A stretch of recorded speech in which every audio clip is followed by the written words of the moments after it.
Du coup, ouais, Nuno Mendes, je crois que l'an passé, je crois qu'il joue à peine 22 matchs, 23 matchs en Ligue 1 sur les 38, parce que tout le temps, il est blessé. Donc il était déjà très très fragile. Là, il a une très grosse blessure qui prend du temps.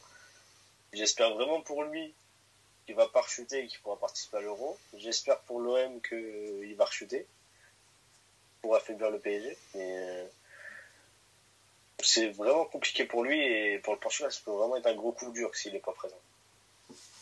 Ben, il me semble, si je dis pas de bêtises, il me semble qu'il avait qu'il avait participé à la Coupe du Monde, mais très peu de temps, je crois, non? Ou c'était, où je fais erreur, c'était les qualifs, je sais plus. Nuno Mendes? Ouais. Il me semble qu'il avait fait les premiers matchs. On a essayé de rechercher. Il a fait un match de Coupe du Monde. C'est ça. C'est bien ce qui me semblait. Et je crois que c'était avec le Ghana, je crois. D'ailleurs, il est sorti en pleurs, je crois. Oui, ça me dit quelque chose. Ouais.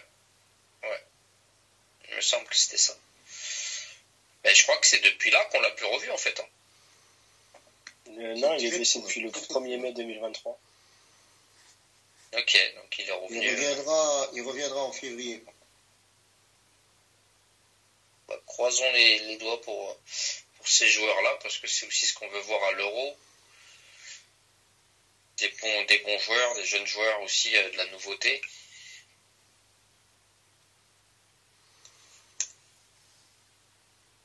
Même s'il est un petit peu déjà établi quand même, Nuno Mendes. Je sais pas ça au PSG avant. Ouais, c'est ça, mais on a envie de le voir. Enfin, moi, j'ai envie de le voir vraiment exploser, faire une compétition entière et voir vraiment ce qu'il apporte à 100% au Portugal, en fait. C'est contre l'Uruguay qui se blesse. Sur ma fin, en fait. Nuno Mendes, c'est contre l'Uruguay qui se blesse. Qui sort blessé et Guerreiro le remplace. C'est ça. Merci, Cyrus. Mendes, c'est le genre de joueur, quand tu le vois jouer, Marie, tu le vois chaque week-end, hein. Je me dis putain, mais quel joueur quand même. Parce que l'année dernière, quand Mbappé, Neymar et Messi étaient en grève, c'est Mendes qui portait l'équipe, aussi bien offensivement que défensivement, tout passait par lui. C'était tout le temps lui qui faisait le dernier effort, tout le temps lui qui amenait le but. Vraiment, et pourtant on avait tous des doutes sur lui quand il arrivait à Paris, parce que très gros prix, parce que pas très connu en France, étant donné qu'il joue au Sporting. Mais tout le monde avait des doutes et franchement, il a fait fermer des gueules. Et c'est dommage qu'il soit souvent blessé. Moi, il y a un joueur que j'aimerais bien qu'il vraiment confirme. Ça va faire un petit peu hipster quand même, mais c'est Joao Félix. Ouais, je suis d'accord avec toi. Je suis super d'accord avec toi. Joao Félix, je me souviens de ses débuts au Benfica. J'avais vu 2-3 matchs. Bon, je ne suis pas autant que Greg, mais j'avais regardé, j'étais waouh, mais ce gamin-là, il est facile avec le ballon. J'avais vu un de ses derniers matchs à domicile, mais j'ai regardé, mais en fait, le gamin, il sait tout faire avec le ballon. C'est limite ridicule, quoi, les autres en face. Alors que bon, c'était une équipe de première div portugaise, mais il était là. Oh, le gamin, il est et puis c'est le genre de joueur, tu vois, qui physiquement impose pas trop et qui heureusement n'a pas subi de grosses blessures. Tu vois, ça me fait toujours penser, quand on parle de Nuno Mendes, ça me fait toujours un peu peur qu'ils suivent le même parcours que Renato Sanchez. Le joueur, il a explosé à l'Euro avec le Benfica, magnifique, et puis à la première blessure, il n'a jamais réussi à se rétablir et ça s'est enchaîné. Et sa carrière, tu regardes, en fait, c'est une carrière gâchée, quoi, de blessures. Parce que les mecs, ils ont pas l'hygiène de vie qu'il faut avec. Et j'espère que ça sera pas le cas pour Nuno Mendes. J'espère pas, parce qu'il a tellement de ballons, tellement de foot, ce garçon. Renato Sanchez, C'est un plaisir de... Enfin, moi, pour moi, sans compter le fait que le Portugal ait gagné l'Euro, mais c'est le joueur que j'ai adoré voir à l'Euro 2016. Et dire qu'il a fallu dire chez nous. Et quand il était à Lille, honnêtement, quand je voyais qu'il était annoncé forfait au moment de jouer contre nous, j'étais heureux. Parce que j'ai dit, putain, s'il joue, il va nous casser le cul. Ça va être horrible. On va passer un mauvais match. Parce que vraiment, Sanchez à Lille, et pourtant, il ne joue pas beaucoup non plus. Hein. Il faisait une vingtaine de matchs par saison. Et puis, à Lille, sous Galtier, il était vraiment très très fort. Et puis, quand tu vois au final, maintenant, tu vois la carrière que le mec s'est faite, bah, pour les amoureux du foot, tu vois, on est tous pareils. On aime voir des joueurs exploser comme ça. Tu vois, t'es déçu, tu te dis mais non et tout. C'était un joueur qui avait un avenir dans les pieds. Et voilà, il a suffi de quelques blessures pour tout chambouler. Et puis le problème, c'est que tu as des équipes après qui ont du mal à vouloir faire confiance à un joueur comme ça qui se blesse souvent parce que ils se disent mais attends, on va faire un investissement, mais le mec il va jouer combien de matchs? Il va pas nous faire une saison entière. C'est très très compliqué. Hein. D'ailleurs, t'as Mourinho qui avait rigolé il y a peu de temps sur ça, sur le fait de devoir gérer les blessures de Renato. C'est vrai que quand tu as un joueur comme ça qui est susceptible de se blesser et qui s'est déjà blessé plusieurs fois, comment tu veux lui faire confiance comment une grosse équipe européenne peut lui faire confiance à la faire venir chez elle, quoi.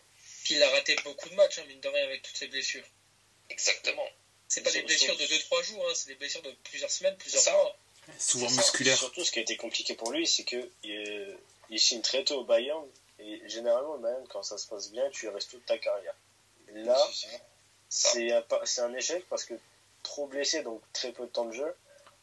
Et c'est là qu'on comprend son corps n'est peut-être pas fait pour le très très très haut niveau. En fait, pour moi, Anthony, c'est un peu comme Jean-Félix.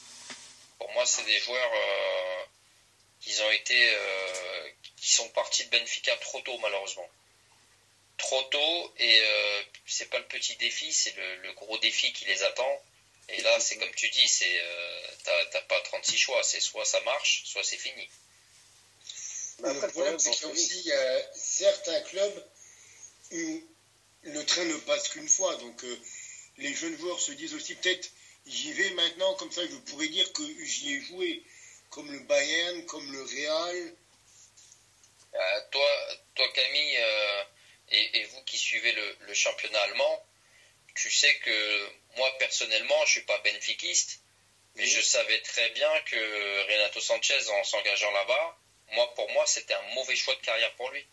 Parce que le Bayern, tu sais très bien, c'est un jeu particulier, c'est soit tu t'adaptes très vite, et à l'époque où il est parti là-bas, je sais pas si vous vous rappelez, mais il n'y avait pas trop de place pour s'imposer.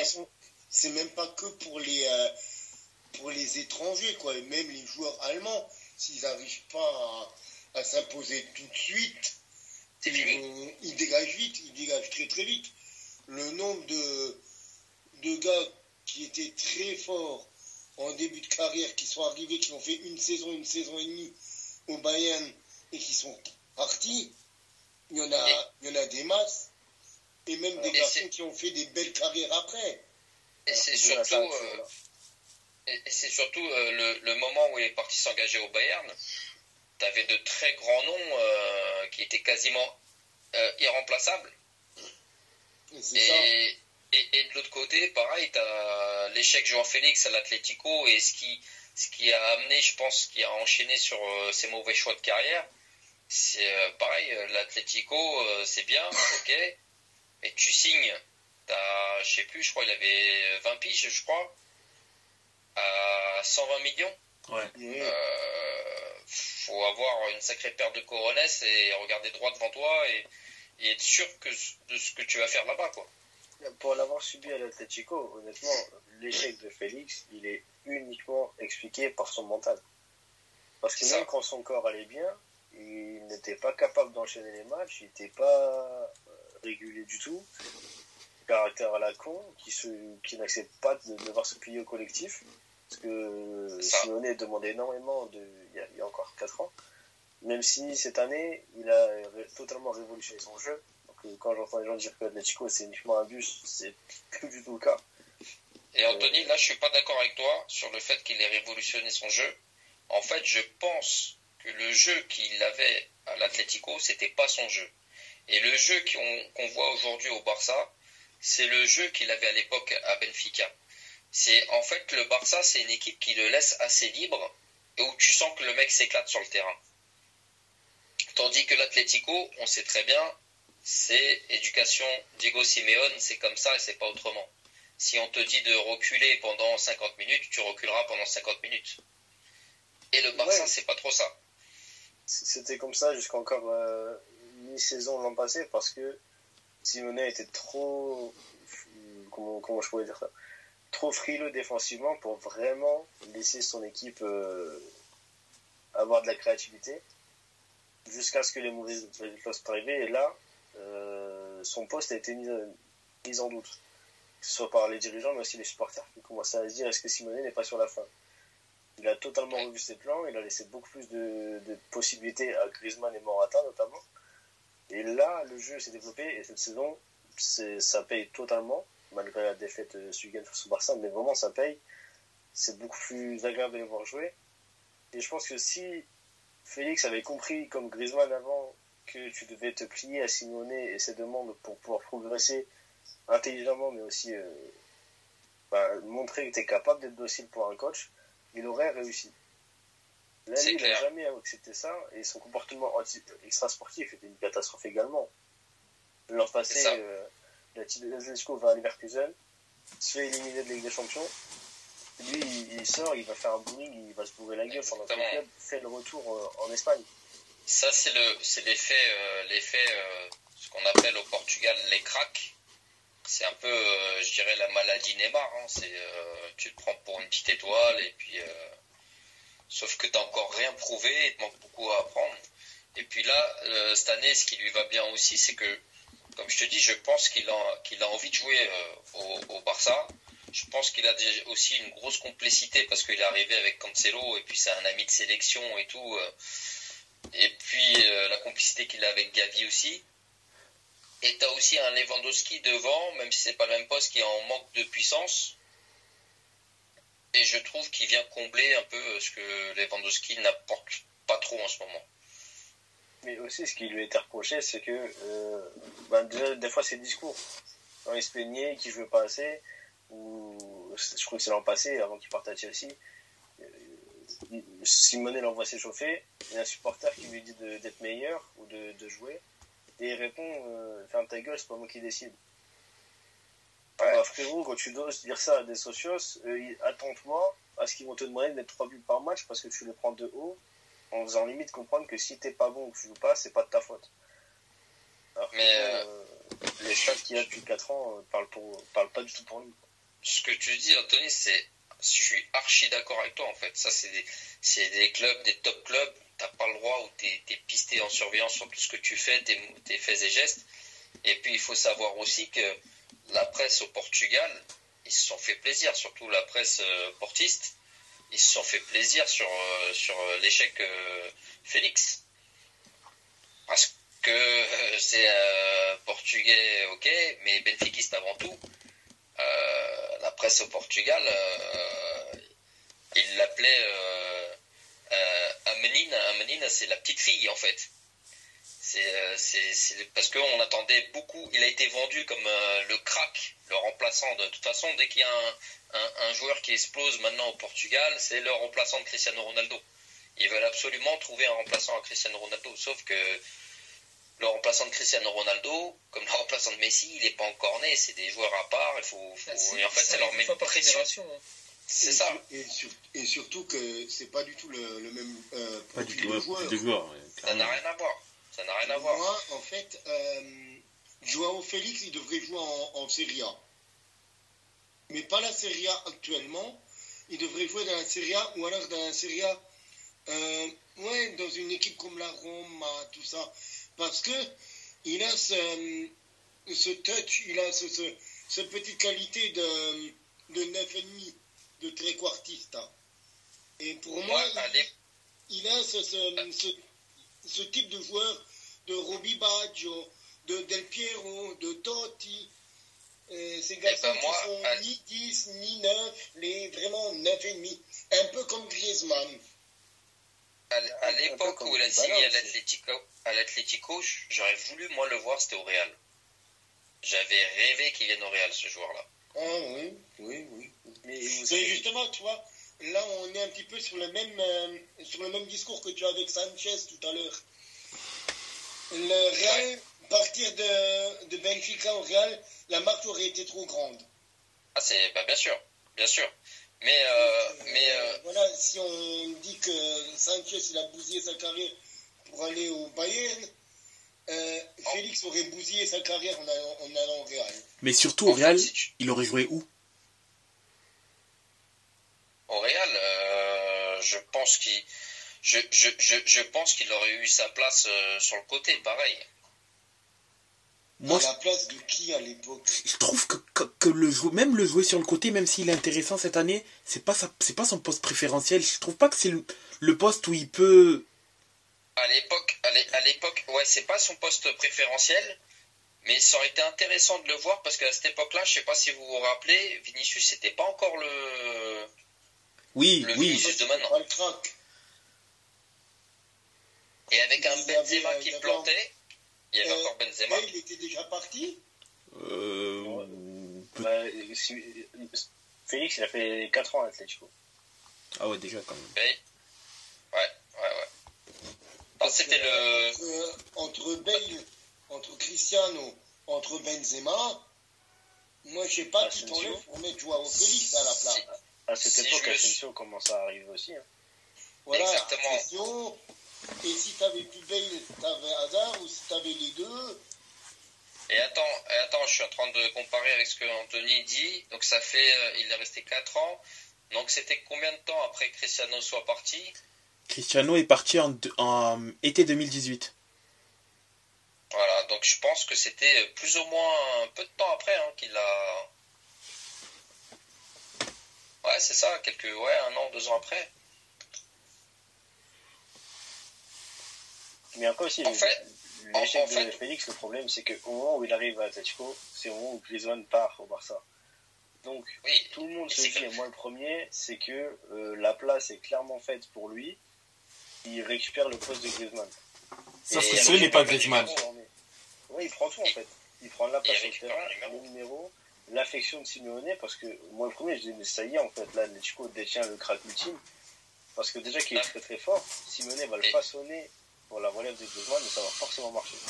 Et en plus, Anthony, oublie pas, c'est aussi que l'Atlético voulait oublier Griezmann, parce qu'il est parti un peu comme un malpropre de l'Atlético, donc il y avait beaucoup d'attentes sur Jean-Félix. En fait, on a voulu carrément effacer de l'effectif Griezmann. Parce que Griezmann est vraiment comme une petite salope, hein, on va pas se mentir. Sa gestion de communication était désastreuse aussi bien pour le Barça que pour l'Atlético. Catastrophique, clairement. Et ça a duré pendant plus de 2 ans quand même. On se rend compte du délire. C'est que la première année, il fait un film avec Piqué pour dire je reste. Et l'année d'après, finalement, il se barre. Sauf que ça marche pas. Donc il veut revenir. Mais l'Atlético n'a pas l'argent.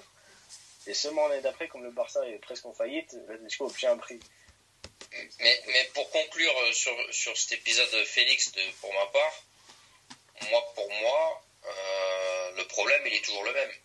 C'est que les équipes portugaises, que ça soit, dernièrement, ça a été Benfica, mais c'est des équipes qui, quand leurs joueurs commencent à exploser, comme là, vous allez voir, là, moi je vous le dis, João Neves, s'il finit l'année, je pense que l'année prochaine, il sera plus là. Ouais. Le problème de ces équipes-là, c'est qu'ils n'arrivent pas à garder leurs pépites et les faire grandir avec eux. Moi, je pense que João Félix, tu le laisses 1 an de plus à Benfica. Ouais. C'est pas le même João Félix qui va à l'Atlético. Et c'est ce qui se passe en fait au Portugal. C'est le gros problème, c'est que, alors je sais pas c'est quoi leur politique, hein, ça on ne sait pas, mais tu as l'impression que ils n'arrivent pas à garder. En fait, alors soit on sait très bien qu'il y a des requins européens qui arrivent et qui proposent des montants incroyable pour ces joueurs-là, mais ils n'arrivent pas à garder une de leurs pépites dans le championnat portugais. En fait, tu as l'impression, tu as une période où tu vas avoir des joueurs de fou au Portugal, et ça commence de très loin avec les Radamel Falcao, Hulk, tout ça, et dès que les mecs ils explosent, c'est fini. Ça se fait recruter par un club européen, et le championnat portugais repère de la puissance jusqu'à trouver une nouvelle pépite, et on en entend parler encore du championnat portugais. Parce que le problème, c'est que les droits télé au Portugal ne sont pas très élevés. Donc même, les clubs ne peuvent pas se dire je vais compenser la non-vente par les droits télé que je vais percevoir. Puisqu'il n'y en a quasiment pas. Hein. C'est ça. Par exemple, le championnat n'est pas diffusé dans tous les pays européens. Déjà en France, je ne sais même pas s'il est diffusé, je pense pas. Bein, je crois. En France, c'est Bein qui a récupéré au dernier moment. Ouais. Toujours au dernier moment, donc c'est même pas vraiment voulu, donc c'est pas une grosse somme qui a été dépensée. Donc, alors qu'en France, maintenant, les clubs, et surtout maintenant avec le CVC, peuvent se dire, je suis plus obligé de vendre ma star parce que je sais que j'ai de l'argent qui va rentrer. Donc, je vais pouvoir compenser ça. C'est ça. Au Portugal, c'est pas le cas. Donc, tu es obligé de débourser, comme Monaco d'ailleurs. Monaco, c'est le cas, il n'y a pas de billetterie, donc tu n'as pas d'argent qui rentre. Tu as un joueur, tu dois le vendre. Mais après, pour moi, c'est une réflexion assez bête que les clubs ils se font, parce que au final, tu punis tout le monde en fait. Tu punis ton club, tu punis aussi le championnat, tu punis aussi la représentation des équipes portugaises dans les compétitions européennes. On va pas se mentir, parce qu'à chaque fois, que ça soit Porto, que ça soit Benfica, on n'arrive plus à atteindre, à faire peur à certaines équipes comme on pouvait le faire avant. Tu vois, on est très loin. L'équipe de Porto qui arrivera, je pense, en demi-finale, même si je le souhaite, ces jours de Ligue des Champions, mais c'est très loin de ce qu'on a connu avec des gros effectifs d'équipes portugaises. C'est malheureux, mais... Pour comparer, je trouve juste un championnat comme la Ligue 1, où les droits télé ne sont pas exorbitants, alors que pourtant tu as eu des périodes où tu aurais pu avoir beaucoup d'argent. Par exemple, un club comme Rennes, son plus gros achat c'est 32 millions, sa plus grosse vente c'est 30. Tu vois, donc quand Benfica reçoit 120 millions pour Félix, c'est 120 millions qu'aucun club français, à part Monaco, qui a eu 180 pour Mbappé, n'a jamais reçu pour une vente de joueurs. Mais moi, pour moi, je suis peut-être un peu exigeant, mais je me dis, une équipe comme Porto, par exemple, qui a déjà gagné à l'époque la Ligue des Champions, qui n'était pas la Ligue des Champions, mais qui a déjà gagné ça, qui a déjà gagné en gros la Ligue Europa, je pense que c'est des équipes, une fois que tu gagnes ça dans les dernières années, je pense que tu es obligé de mettre de l'argent dans les transferts, dans les clubs, de faire en sorte de garder des gros joueurs pour pouvoir représenter encore une année de plus, tu vois, aller le plus loin possible. On ne dit pas d'aller la prendre, c'est compliqué il y a très peu de clubs, à part peut-être un qui s'appelle le Real Madrid qui arrive à faire ça, mais tu es obligé de te retrouver dans les derniers carrés. Enfin, pour moi, voilà, c'est comme ça. Après, le problème par rapport à ce que tu dis, Grégory, c'est que concernant les... Allez, on va dire, je vais parler de Porto et de Benfica, je peux aussi parler du Sporting. Parce que bon, par exemple, Nuno Mendes, il est parti pour quasiment 60 millions. Mais le transfert d'Enzo Fernandez, il avait même pas 6 bons mois au Benfica. Chelsea a proposé plus que sa clause de libération. 121 millions d'euros. Bien sûr. Il avait même pas 6 bons mois que Chelsea a déjà voulu faire péter sa clause. Il y a une somme... T'as vu ce qu'a dit Rui Costa sur ça? Rui Costa, il a dit, je ne peux pas retenir le joueur, il ne veut pas rester. Mais oui, il y a ça, et même concrètement, s'il refuse, il refuse ce transfert-là, et que peut-être et que Fernandez fait une saison moyenne, comment il va justifier le fait d'avoir refusé un montant supérieur à sa clause? C'est difficile à tenir ça, tu vois.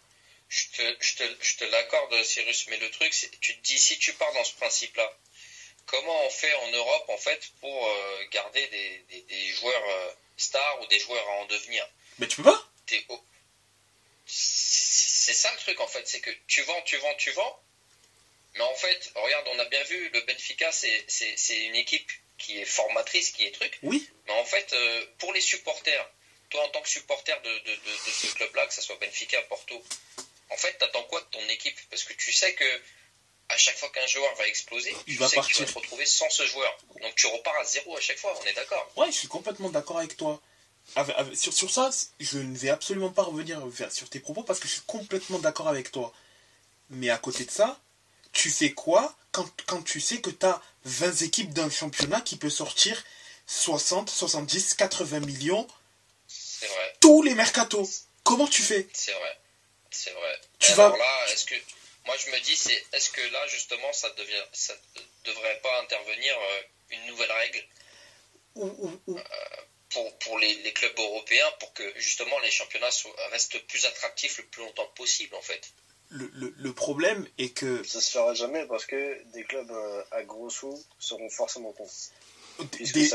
déjà il y a ça, ce que dit Anthony, et de deux, les Anglais vont dire mais c'est pas notre problème, nous, si les autres championnats arrivent pas à faire en sorte que leur championnat soit visible et génère de l'argent.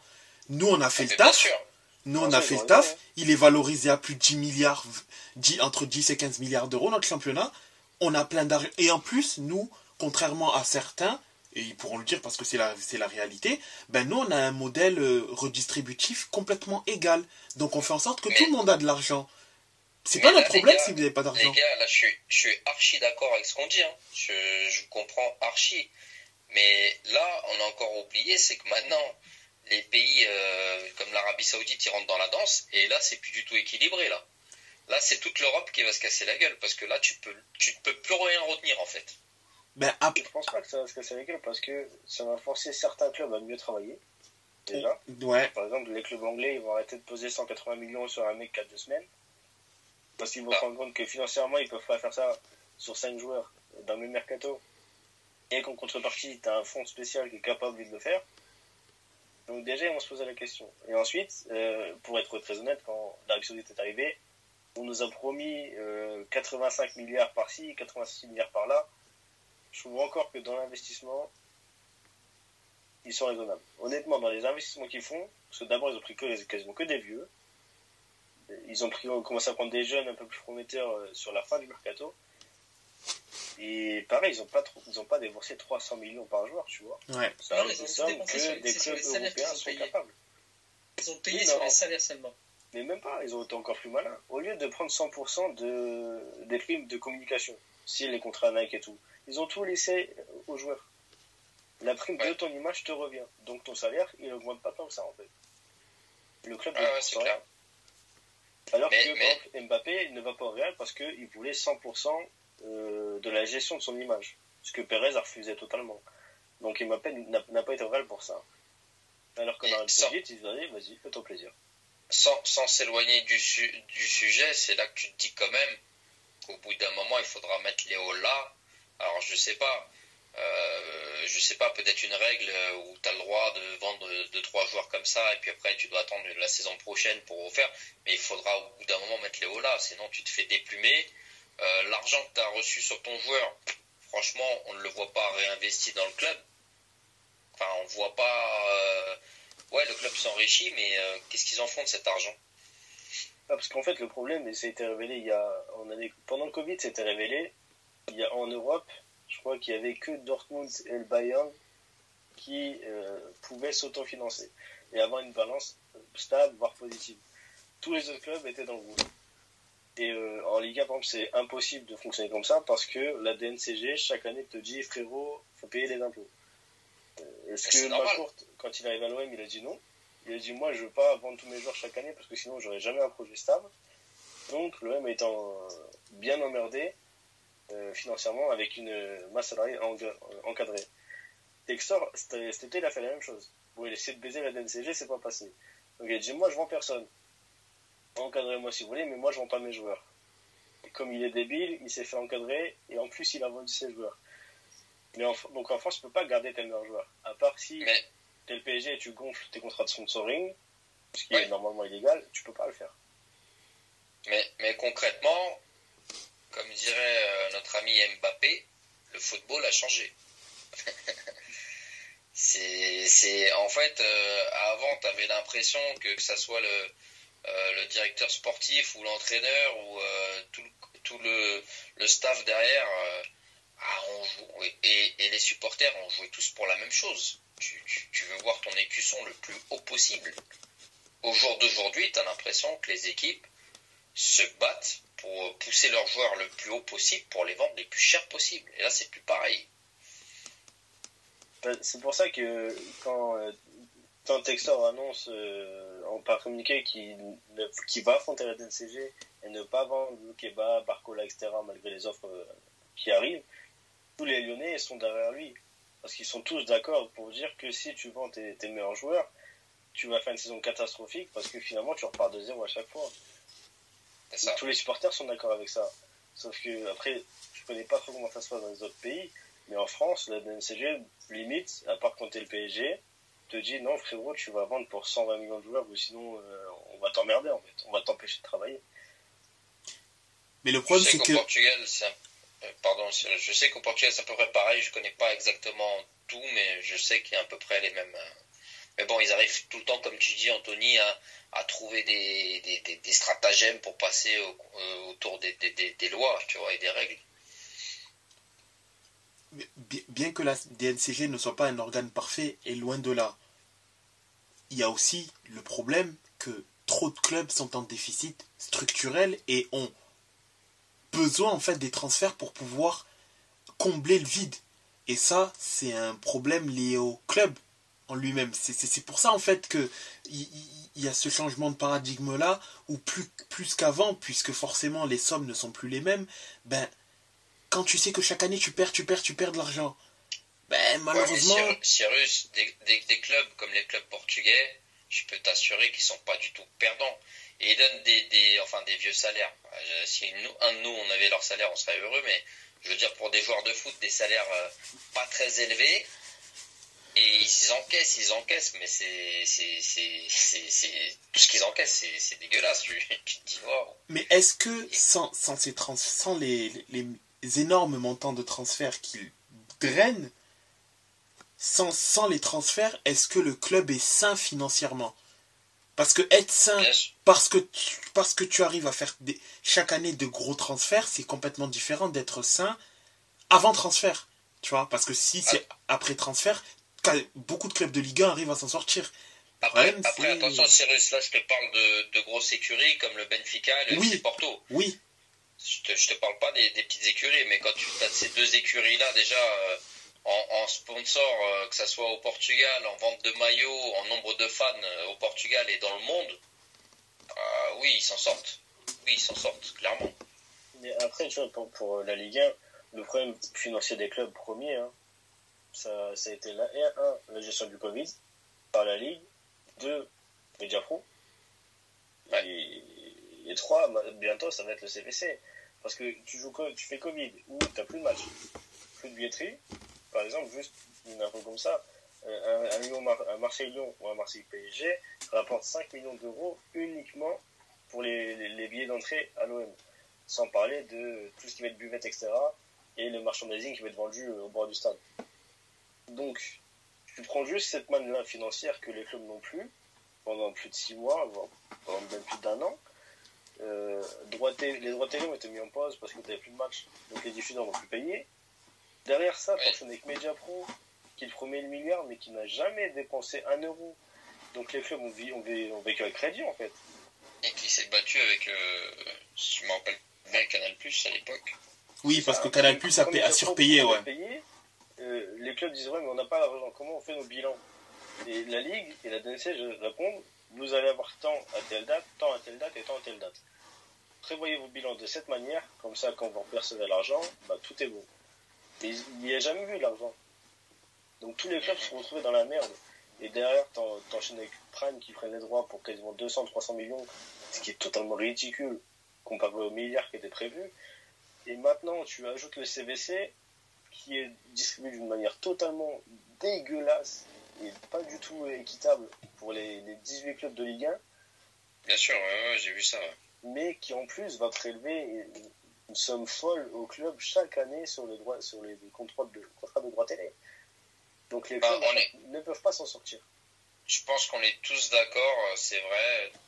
de pas mettre, comment dire, la faute que sur les clubs et voir tout le financement qu'il y a tout autour. Bien sûr, c'est pas que de la faute des clubs, mais enfin, ce que je voulais dire avec mes propos, c'est je trouve ça dommage et assez décevant pour nous qui sommes juste supporters, où tu vois ton équipe qui peut grandir et ramener des titres et faire des prouesses en championnat européen. Et l'année d'après, ça tombe à zéro parce que tu te dis, ah bah tiens, ça y est, le petit João Neves, il a éclaté, allez, 90 millions, alors que le mec, il a fait 15 matchs dans le championnat portugais en titulaire, ou même pas, peut-être voire 10 vraiment en titulaire, et le mec, il s'est déjà barré dans un autre championnat, et il va peut-être se foirer totalement, alors que chez toi, il était en train de tout éclater, et on ne lui a pas laissé le temps. C'est ça qui me chagrine un petit peu, si tu veux. Parce que maintenant, le foot va tellement trop vite qu'on ne laisse plus le temps pour réussir. Par exemple, tu prends Monaco qui fait champion et demi-finale de Ligue des Champions, qui se fait voler face à la Juve. L'année d'après, comme ils ont bien vendu l'été, l'année d'après, ils font même pas podium. Donc, aucune stabilité. Tu prends l'OM qui fait finale d'Europa League avec Rudy Garcia, et 4ème place avec 74 points en Ligue 1, ce qui est un record. On n'a jamais vu 74 points, t'es même pas sur le podium de Ligue 1 à ce moment-là. Finale de Ligue Europa, l'année d'après tu retournes en Ligue Europa, du coup, tu finis 4ème de ta phase de poule. En fait, voilà, crise, tu repars à zéro encore une fois. Et dans tous les clubs français, c'est ce qui se passe. Et au Portugal, j'ai l'impression que c'est aussi le cas. J'ai trouvé le bon mot pour résumer ce que je pense, voilà, du championnat portugais ces dernières années. J'appellerais ça un championnat tremplin. En fait, c'est le championnat où tu arrives, tu es inconnu au bataillon, tu viens d'Argentine, d'Uruguay, de machin, tu fais une saison au Portugal, paf, tu es un joueur à 100 millions. Voilà. C'est comme ça que je les résumerais. Mais c'est un peu le cas du championnat français aussi. Mais si tu regardes, à part, c'est pareil. À part la première ligue et certains gros clubs en Espagne et le Bayern, voire les 3 premiers en Italie. Il y a quel club qui n'est pas un tremplin? Parce que moi, je vois, à part la première ligue, le Bayern, Atlético, Barça, Real et Juve Inter Milan à la rigueur. Bah, tu vois, moi, je vois pas ça comme des clubs tremplins parce que c'est des destinations où les joueurs veulent intervenir, veulent pouvoir intégrer, tu vois. Parce que par exemple, Thuram, qui est à Nantes, il passe d'abord en Allemagne pour aller à l'Inter. Tu vois, il fait pas Nantes-Inter directement. Et par exemple, quand tu prends même à l'OM, Camara formé au club, il décide de partir à Aston Villa pour pouvoir intégrer un plus gros club ensuite. Je suis d'accord avec Anthony. Je les vois pas comme des clubs tremplins, je les vois plutôt comme des clubs où tu as vraiment envie d'atterrir et de finir ta carrière. Enfin, peut-être de faire une grande carrière, je veux dire. C'est pas pareil. Pour moi, c'est incomparable. Pour moi, voilà, le championnat portugais, on va dire même le championnat français, on va dire que c'est des championnats tremplins qui te ramènent vers l'Italie ou vers des grosses équipes. On parle de quelques équipes en tête comme le Barça, le Real en Espagne. Voilà. Mais et le championnat italien, c'est ça. Ça a toujours été les équipes qui font rêver. Tu dis l'Inter de Milan, tu dis Milan, c'est des équipes qui font rêver. Et le championnat portugais, c'est ce petit côté qui est dommage, c'est qu'ils arrivent ils ont des réseaux incroyables, ils arrivent à te dénicher des joueurs incroyables, où tu te dis, putain, ils ont trouvé une pépite, là l'équipe qu'on va avoir, et au final, elle restera 1 an, voire 2 ans maximum. Ouais, parce qu'après aussi, ce qui est remarquable avec le championnat portugais, et c'est aussi ce que je retrouve aux Pays-Bas, contrairement à la France, c'est que c'est des championnats qui ont compris qu'ils ne pourraient pas faire partie du top 4. Donc, on doit avoir un rôle qui est capable de nous faire connaître, d'apporter de la visibilité, mais également de nous faire vivre financièrement. Donc, la formation. Et pas que des joueurs, mais également des coachs. Ouais. Tu vois, les coachs de demain, dans la très peu qui sont français. Hein. On le souligne pas assez, mais c'est vrai. Ça commence à arriver, mais les coachs italiens arrivent énormément, tu vois. Que ce soit Gattuso, que ce soit Grosso, que ce soit Tudor, qui est ok, il croate, mais il a été formé en Italie et il a la vision de jeu italienne. Ça. Et aux Pays-Bas, ça se fait énormément, notamment avec l'Ajax, qui impose à ses coachs une manière de jouer. C'est pas le coach qui vient, c'est pour donner ce plan de jeu. C'est l'Ajax qui dit au coach, on te prend toi parce que tu es capable de jouer comme nous, donc tu vas réussir. Et c'est vrai qu'on le souligne pas assez. On le souligne pas assez, mais c'est vrai qu'on a eu des coachs que personne ne connaissait, que le public ne connaissait pas, comme les Mourinho, les Fonseca, les Villas-Boas, et puis certains qui n'ont pas ramené de gros succès avec leurs équipes, mais qui ont fait des choses assez sympas, et c'est vrai qu'ils ont démarré dans les championnats portugais, oui c'est vrai. Et par exemple, quand je prends là le coach de Porto, Conceição, il arrive à Nantes, parce que déjà pour se relancer, mais il utilise Nantes comme un club tremplin pour ensuite intégrer Porto. Et c'est là que les clubs français doivent parfois avoir l'humilité de se dire, ok, moi je suis pas capable d'être champion chaque année, de performer en Europe chaque année non plus. Financièrement, j'ai besoin d'argent.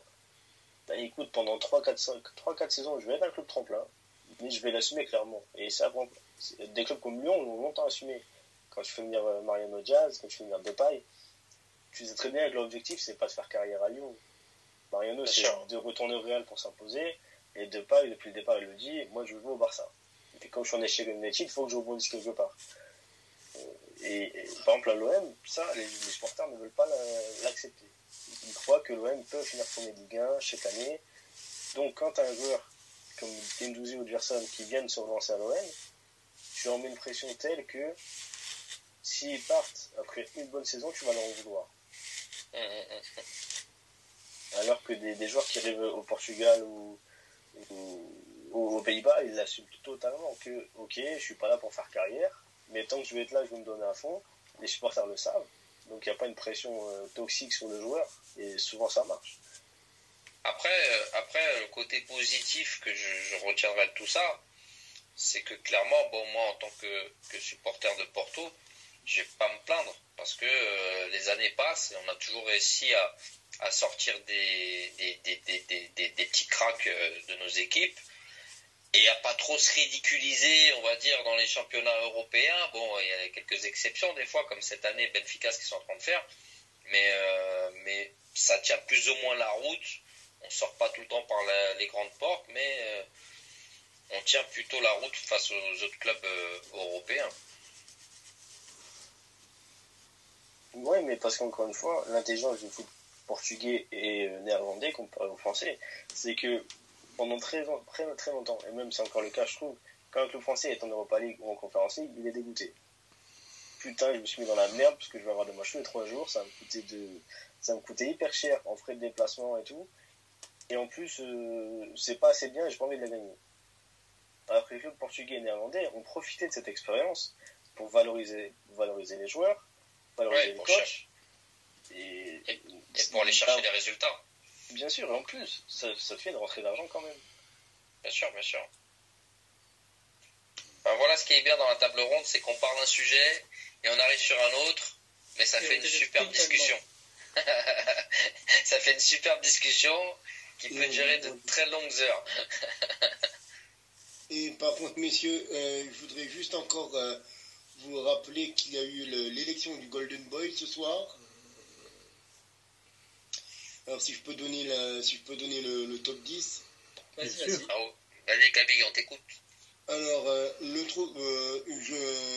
je vous fais avec ou sans le suspense? Bon, avec, c'est plus drôle. Allez, un petit kiff. Le numéro 10, c'est un de mes chouchous, c'est Florian Wirtz de Leverkusen avec 31 points.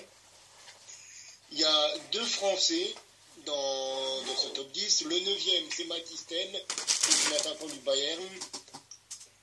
Moi qui ai Raphaël Léon. Le numéro 8, justement, Greg, c'est pour toi, c'est Antonio Silva. Ah, c'est pour moi, bon, benfiquiste, hein. Ouais, c'est pour moi, d'accord, allez. Voilà. Mais comme ça, tu râles pas qu'il n'y a pas de Portugais dans le classement. Le numéro 7, c'est Baldé, le jeune Alessandro Baldé, l'Espagnol. Ensuite, à la porte du top 5, c'est le 6e Rasmus Højlund, le jeune attaquant de Manchester. Numéro 5, Cocorico, le deuxième français. Un joueur actuellement blessé, Monsieur Warren Zaïre-Emery.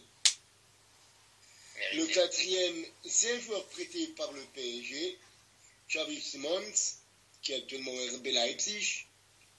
Et le top 3, Yamal, le Barcelonais, qui est troisième.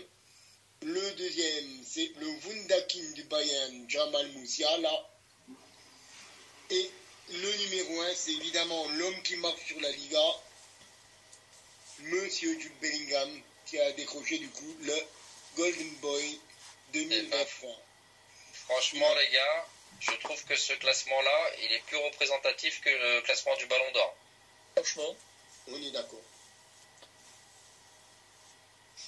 Et pour dire quand même que Bellingham et Musiala ont complètement pulvérisé les scores des autres, Lamine Yamal, qui est troisième, est à 92 points. Musiala est à 285. Et Bellingham encore à 200 points au-dessus à 485. Il y a les zéro confiance. Mais j'ai l'impression qu'il nous manque un petit joueur, non? Il manque qui? Dis-nous tout. Je sais pas justement, mais j'ai l'impression qu'il y a un nom qui est pas cité. Il manque un Raphaël Leao. Il a 46 ans, Léo, les mecs. C'est ça. Il n'est plus éligible. Il a 46 ans, 3 enfants, les gars, merde. C'est comme Chiesa, il n'est plus éligible, Jeff. Ah, je sais pas, j'ai l'impression qu'il manque quelqu'un, j'arrive pas à trouver. Je suis choqué qu'ils aient pas inventé de nouvelles règles pour mettre Mbappé. De toute façon, ce n'est pas nous qui avons fait les...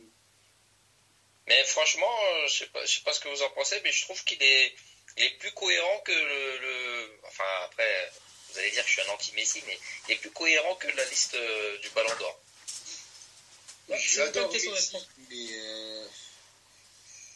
comme je l'ai déjà dit dans d'autres podcasts, il aura bientôt le Ballon d'Or pour avoir mis 46 buts face à son petit-fils dans le jardin, quoi. J'aurais peut-être mis Emery sur le podium, moi. Je pense que, ouais, pour moi, il était aussi... je crois que bon, comme dirait ce cher Didier Deschamps, je crois que bon... ouais, il aurait mérité pour moi, selon moi, d'être top 3. Mais, oui, il est top 5, c'est bien aussi. Moi, ce qui me dérange, c'est Yamal.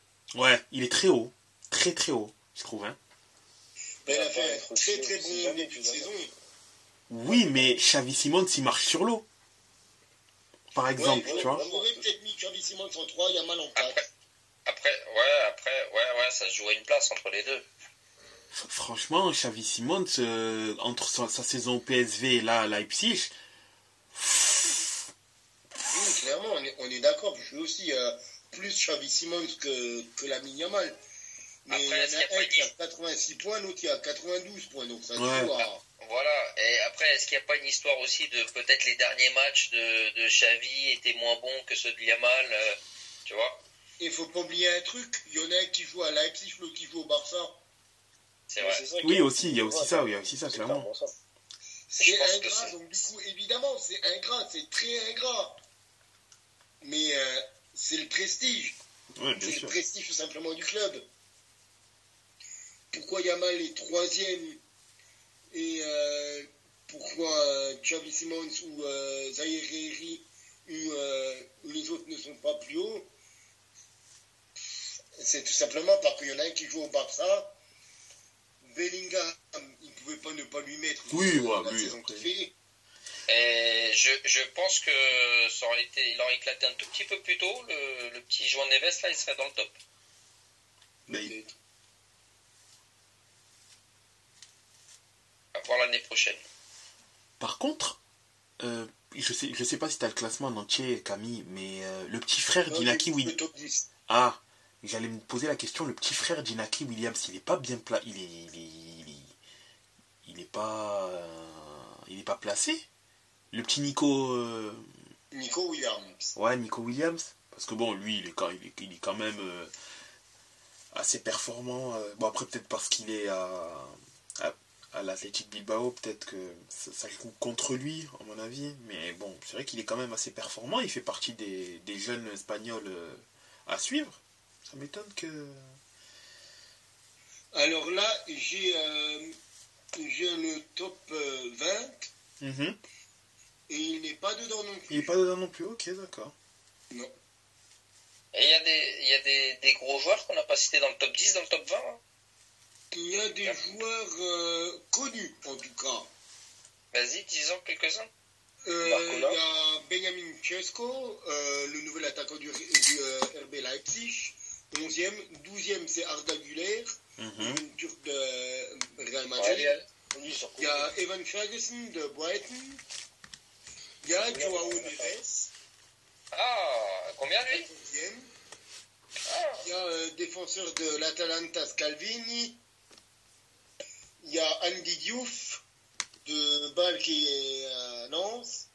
Il y a Ousmane Diomande du Sporting. ouais. Il y a Arthur Vermeeren, que je ne connais pas du tout, qui est à Antwerp. Il y a Kerkez qui est à Bournemouth, qui est à Alkmaar. Et il y a le jeune Martin Baturina de Dynamo Zagreb, en 20e position, avec un seul point. C'est bien. L'avenir du football est là, les gars. C'est ça. Mais l'avenir du football, parce que certains sont déjà le présent. C'est ça. Quand je vois un Musiala, quand je vois un Bellingham, c'est même plus l'avenir, c'est le présent. Un Florian Wirtz. D'ailleurs, Bellingham, si je ne me trompe pas, il s'est blessé là. Il me semble, oui, il me semble. Et je crois que c'est même, si je dis pas des conneries, je crois que c'est les croisés qui s'est fait. Je crois, hein. Non, je pense que tu dois confondre avec Carvajal qui a une grosse blessure. Bellingham, il a un problème à l'épaule. Non, même pas Carvajal, c'est 3-4 semaines, hein, pas plus. Ah oui? Non, Bellingham, je crois qu'il est blessé jusqu'en février, un bordel comme ça. Ah, il me semblait que c'était plus chaud. Ok, bah autant pour moi et tant mieux. Ou fin janvier ou quelque chose comme ça.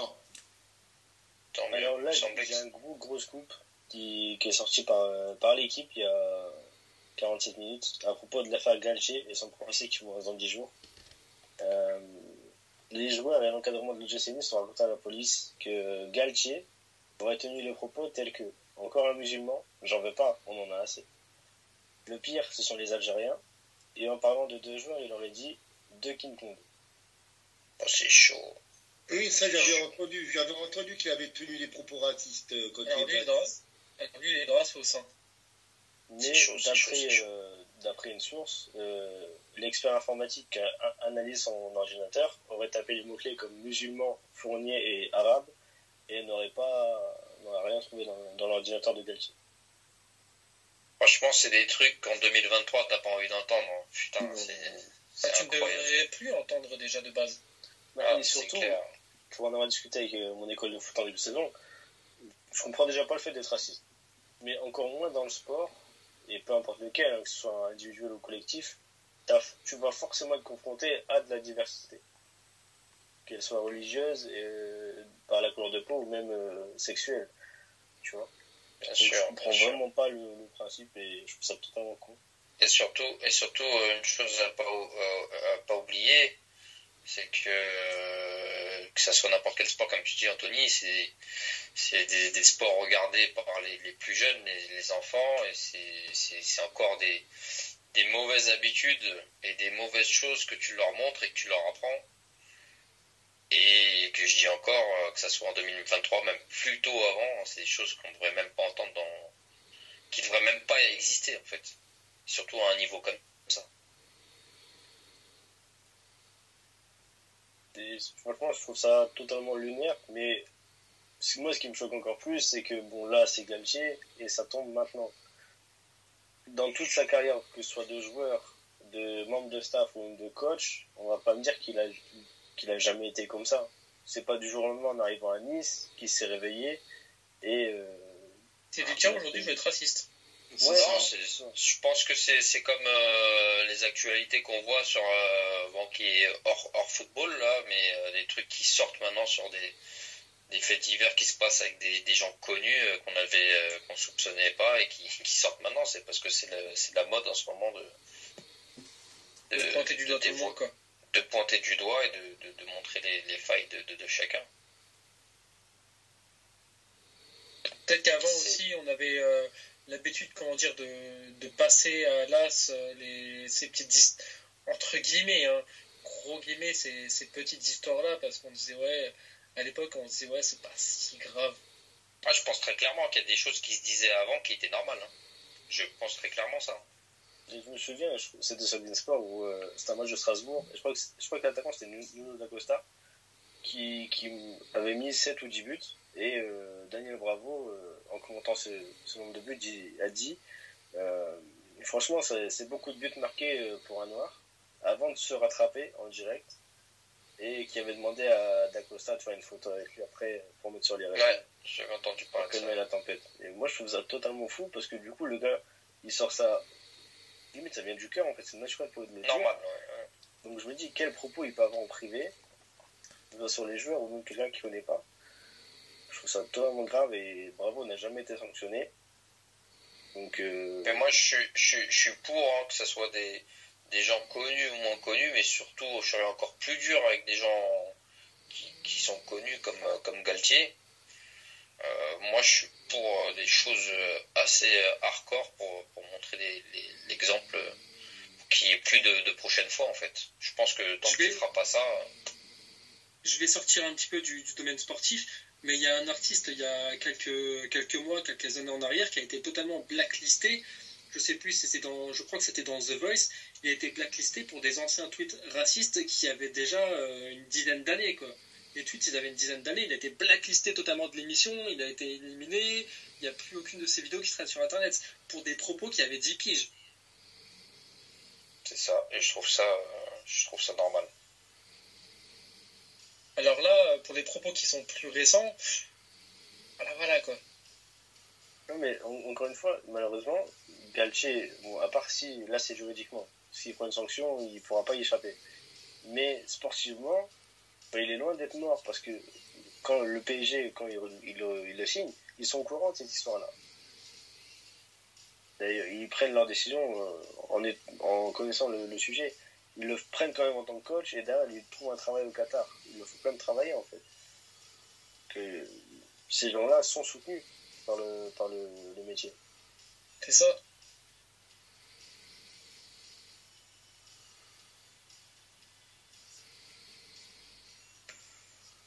Bon, messieurs, je pense qu'on va se quitter sur ces belles paroles. Sur ce passionnant épisode. Juste pour confirmer ce que Cyrus disait, c'est bien une blessure à l'épaule de Bellingham. C'est bien ça. Et il se fera normalement opérer à la fin de saison. Mais là, il va jouer, je sais pas comment ils vont se débrouiller, mais ils vont faire en sorte qu'il puisse rater, sous infiltration, qu'il rate le moins de matchs possible. Parce que qui dit opération dit sûrement plusieurs semaines, voire mois de disponibilité. C'est ça. Bon, messieurs, sur ce fut de nouveau un agréable plaisir de discuter avec vous, d'échanger sur le football. Très très intéressant. Des sujets passionnants. Et on se rejoint la semaine prochaine. Plaisir aussi pour nos auditeurs, j'espère, de nous écouter. Ce fut de nouveau un long podcast et je vous souhaite à tous et à toutes une bonne soirée, une bonne nuit, une bonne journée au moment où vous nous écoutez. Exactement. Et à la semaine prochaine. Salut tout le monde. À la semaine prochaine. À la suite au prochain numéro.